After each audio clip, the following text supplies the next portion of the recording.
lacrimile lui lor, prea degeaba sânge, prea degeaba lacrimile lui lor. Gazdelor creștine, să-i primiți în casele lui lor, și cum se cuvine, să-i poftiți la masele lui lor. Ne-i trimite Sfântul să ne încerce milele lui lor. Domnilor de astăzi, să-și deschidă vilele lui lor. Șovăieli pasul, mâinile plăpândele lui lor, tremuralnic glasul, nu știu să colindele lui lor. Dacă stau la poartă și nu zic nimic ale lui lor, domnii mari de astăzi să vă apuce frica ale lui lor. Poate-i întrebarea ce răsună afară ale lui lor.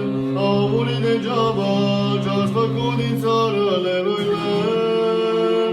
Tot înfric și foame, tot cu mâini întinse ale lui lor. Pe la porți străine, cele stau închisele lui lor. Din colindătorii cum veneau odată le lui lor, să colinde seara asta minunată le lui lor. Dar ni gura arsă și ni ochii lacrimile lui lor, prea degeaba sânge, prea degeaba lacrimile lui lor.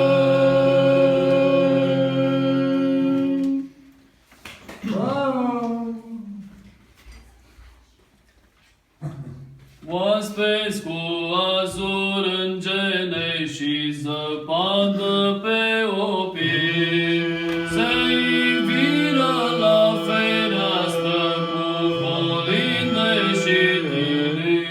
Cântec legăna și trage în floride ghiocei, umbre mari țineau isonul, albăstrind pe după el. Se părea că-n zvon de aripi și miros de tămâieri, în colindă mi se îngână pui de om cu pui de cer. Și cântară și orară și plecară ca un dor, strălucea un foc de înger, risipit pe urma lor. Și era o pace albă ca ninsoarea și era o sfială ce din stele până în inim tremura.